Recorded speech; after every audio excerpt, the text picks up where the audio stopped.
Every now and then I start to get a little low on battles, and then when I do, I usually have plenty backed up against Cap. So the fact that you're looking at a battle against Cap means that I'm running low on videos and I really should be streaming more often, but I'm kind of busy with a little side project that I want to upload to my channel eventually. It is a long and daunting process, and I'm about 25% done with it, but it's looking pretty good.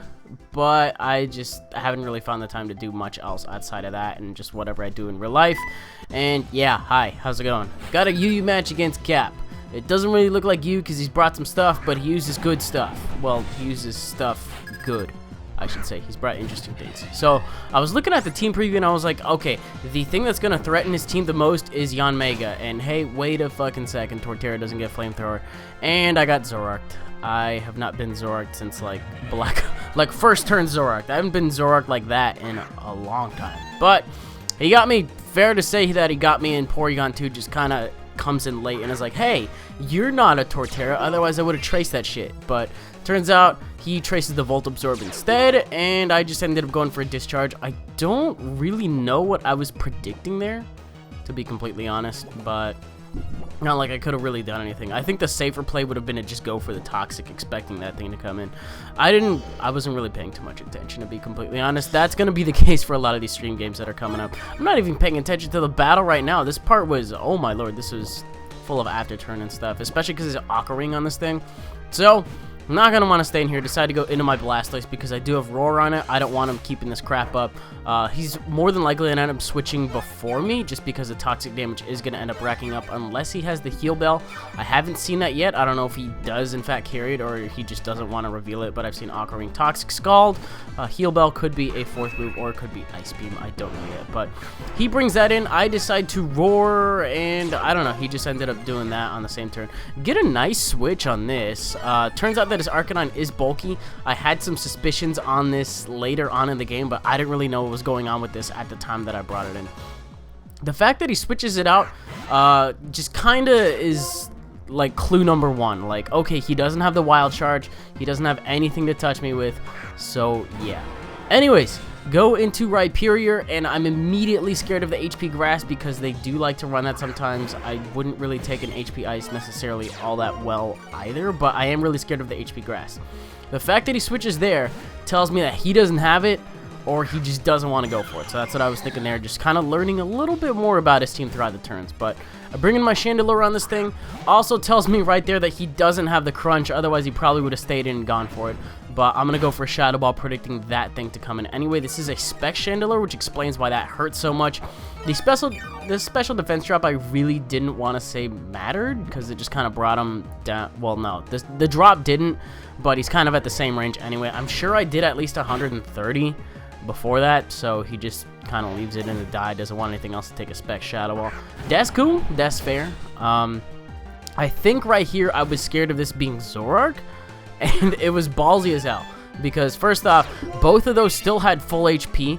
It's really evident with the HP code that I have on for Versus Recorder right now that that was in fact his Torterra. But people were kind of saying that that was pretty ballsy. I was Spec, so I was locked in a Shadow Ball anyway. He probably figured that out with how easily I knocked out Lantern, which is why he was like, alright, I can take a Spec Shadow Ball, not very well, but I can set up the rocks as well.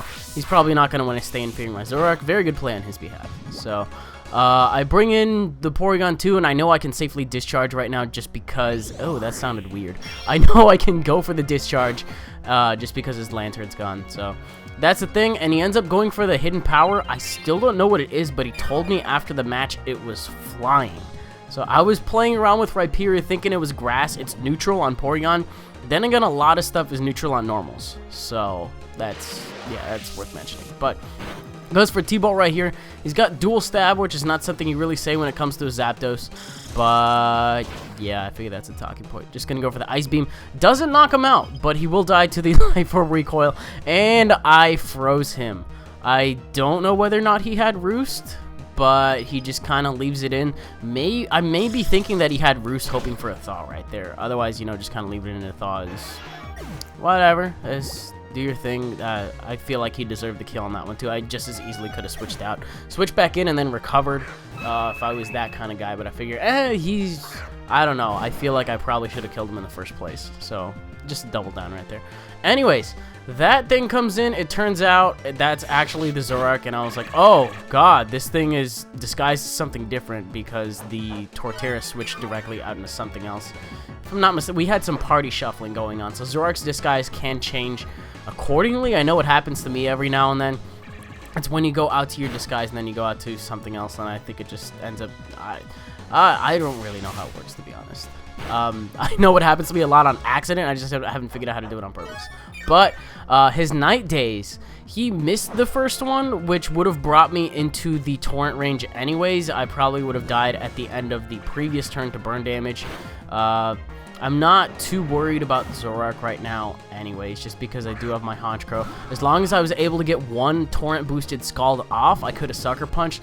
I honestly thought he was going to Sucker Punch, or no, I thought he was going to switch, which is why I ended up going for the sub right here. But taking Night Days, at least don't get the accuracy drop, and now I'm good to go. Now I'm good to Sucker Punch and take him out. It was obvious, super obvious. I just didn't know whether he wanted to leave it in as fodder or not.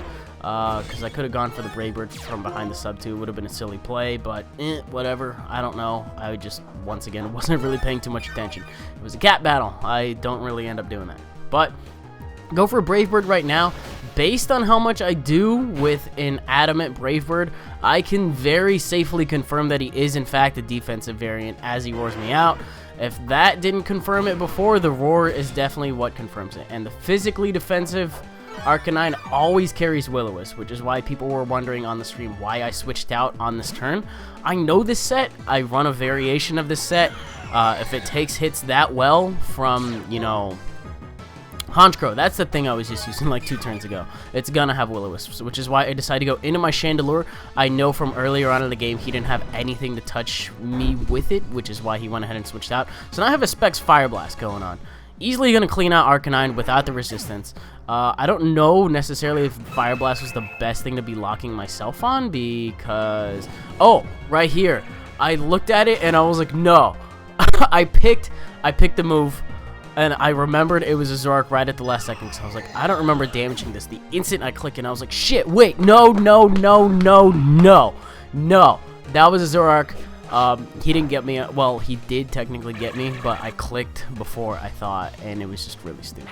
So, he finally decides to sack it here as I bring in my Honchkrow, and this just makes the game a little bit closer than it really needed to be, because that was just so super obvious. I don't know why I stayed in, but I guess I didn't really have anything to take it other than my Honchkrow, which would have just Sucker Punched on the next turn, so I kind of lost out on Chandelure, which would have helped me in like the next couple of turns in this game. I mean, the game's basically mine, but you're gonna see where Chandelure would have been nice. So right here, I end up missing out on living by like 3 or so HP, something like that. If y'all are good with mental math, you take a third of the recoil that you do from Brave Bird. So I was like, I was within like 5 or 10 of living the Brave Bird, and then I could have just gone for another Brave Bird right here and ended it because I would have been at +2. But he brings in his last one, which is a BM, little bit of a bulky guy. Psychic is not going to one-shot me just because it's just not. I mean, it's not super effective or anything. I've still got full HP, and I can just go ahead and take him out with another Earthquake, and I think that's going to do it for the game.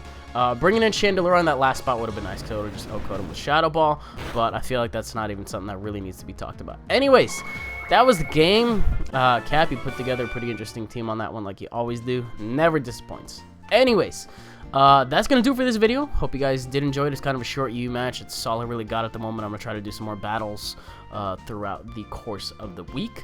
But yeah, that's it. You can rate, comment, sub, and do your thing. You guys know the drill. TCGO tomorrow, battle tomorrow, and Spyro upload. No, TCGO tomorrow, battle and Spyro on Friday, and then if I feel like uploading on Saturday or Sunday, I will. It's usually just based on what I have at the moment. I don't have a lot, so don't expect a lot. So that's it, and I'll see you guys on tomorrow, on Thursday. Yeah, bye.